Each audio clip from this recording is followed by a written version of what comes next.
Thank you for coming today and for letting me interview. You're welcome.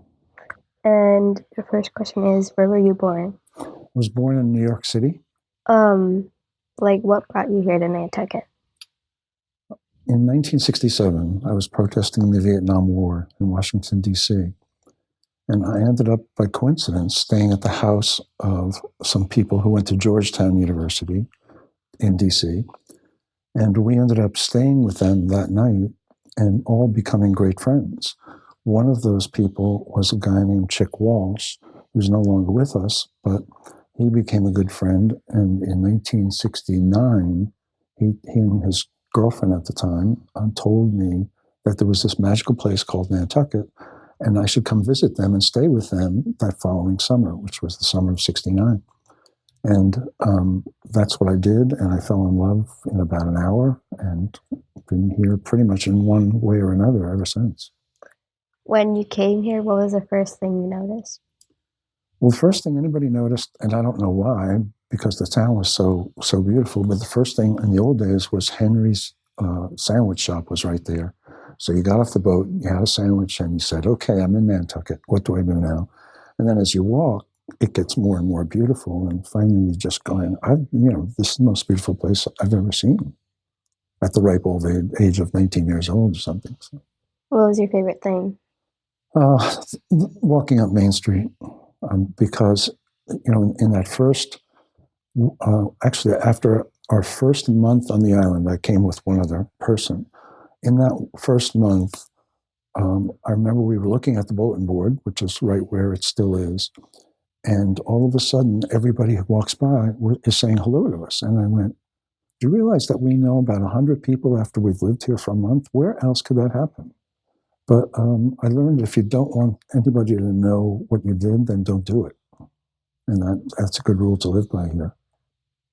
Are there any other rules for you? Probably, but I'm not going to be able to think of them just like that. Be nice to people. Nothing good on that one. This woman, friend of mine, Janet Russo, came up to me and said, I've got this shop over on Center Street, and it's a little bigger than I need, so I'd like to give you 1/3 of that shop and put a photo gallery in there. So it's halfway through the summer. Now I'm running a business. I'm a business owner, and I'm showing my own artwork, and I'm thinking, this is pretty cool. And then by the end of the summer, the guy who owns the camera shop on Main Street, Charlie Folger, he decides he doesn't want to do this anymore. He sees me walk in the door to buy some film. He throws the keys at me and says, you take this place. I'm not doing it anymore.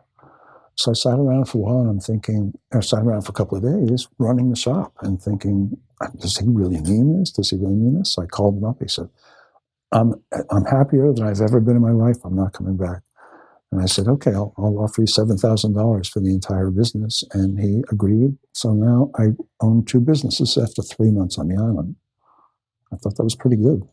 What does hippie mean to you? That is a trick question.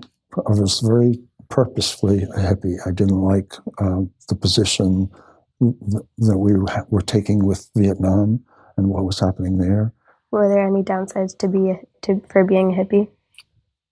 There were downsides to being a hippie because there were a significant number of people who lived here who did not like hippies at all. They didn't know us, but they did not like us.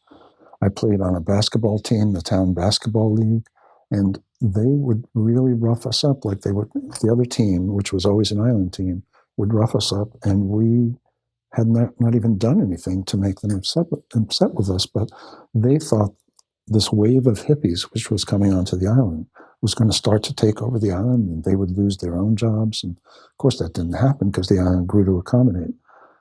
This is going to sound silly, but this is true. I work at home, so sometimes 4 or 5 days at a time, I don't talk to anybody because I don't take phone calls because I want all agreements to be email, so nobody can argue with anything that they thought they said or they didn't say. So after 4 or 5 days, I think I'll go to town, get some lunch. I get in the car, and as I'm driving in, I'm kind of thinking, are they going to allow me to actually come in? Now that seems like a stupid thing to say, but it's to me, such a amazingly happy communal space.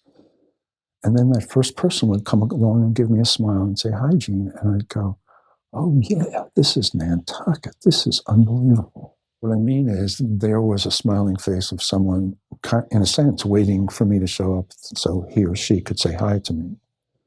So I was no longer in my solitary world of thinking and writing and trying to put this newsletter out. And I was back to this other place. And I felt like I should actually pay a couple of bucks to somebody to let me in. I know it sounds weird. I told you it was going to sound weird. One of the things that was so interesting to me, so in the early 70s, it was the coldest it's been in many years at that point. And since, I don't think it's ever been colder except for a couple of days, because the whole slushy wave thing, if you've seen that, that was happening all the time on Nantucket. Like 3 out of 4 years, the harbor would be frozen from here all the way across to Hyannis. So one day I was taking one of those ferries, and it was actually the last boat off. And it had to be like 3 degrees or something, but I really wanted to go up on the bow of the boat just to see what it felt like to be basically being your own icebreaker. So as we went, we got out of the harbor, and the ice started to get thicker. And what would happen is the boat would be going very slowly, 1 or 2 miles an hour, and then all of a sudden a crack would go like this, off to the left, and the boat would slowly turn and follow that crack. And just before that crack ended, there'd be another crack that would go the other way, and the boat would go like this. And I was standing there watching the whole thing. I said, "This is a simile for my life. I don't choose a year ahead where I want to be and what I want to do. I just follow where that crack takes me, and I'm always happy I did it." So you have a website about that's called Man About Town? Yes. What's your go-to restaurant? Oh, that's a dangerous question for me to answer. One of the things I do is, and because people ask me all the time, because it seems like I'm there to recommend things, I look at it a little differently. When I want to go out and, let's say, choose a restaurant, I know what I'm looking for when I go out. I'm looking for an empty seat at a bar, so that someone random is going to come up and sit on either side of me, and I'm going to have a conversation, and I'm going to make a friend out of the person. And I rate the restaurants by how smart the people are who end up sitting next to me. And I don't really want to tell you which one that is. No, I like trying new things. And, a place like Proprietors always has something new. A lot of restaurants always have something new. In fact, in my newsletter, I list where the specials are so people can also find where some of the experimental cooking is actually happening. Since you have a website, how did it all start? So back from 78 to 80, I had a nightclub. Nightclub was called the Roadhouse. And for 3 years, I ran that, and I sort of got used to being the center of a social life for hundreds of people, literally hundreds of people. It's a great jazz club. We have famous people who came there. And after that was over, I felt sort of lonely. I wasn't surrounded by people all the time. And I thought, what can I do? So I started this idea. This is before email. And I came up with this idea of, I didn't come up with it. People were doing this at the time. They'd send party invitations by mail and put graffiti in it and drive people crazy, spreading it all over the place. And so I did that for a while. I hired a producer to do that. This is all while I had the camera shop. And that worked pretty well. And then that worked. And then I figured out that with email, I had an email list of 200 people.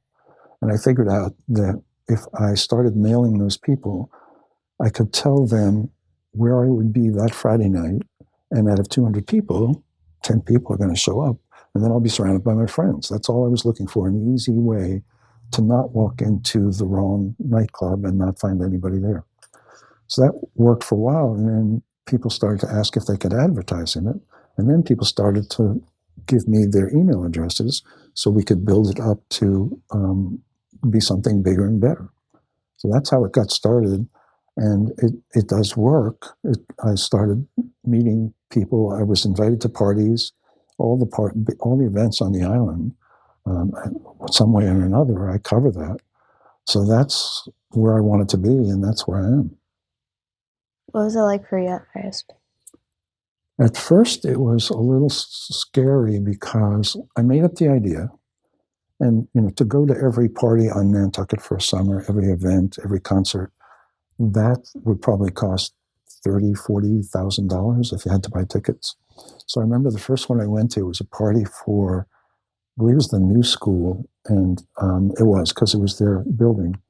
And so I just park my car, take my camera out, I hold it kind of higher than normal so I look bigger, and I go walk past the people at the desk, and I just wave and then go past.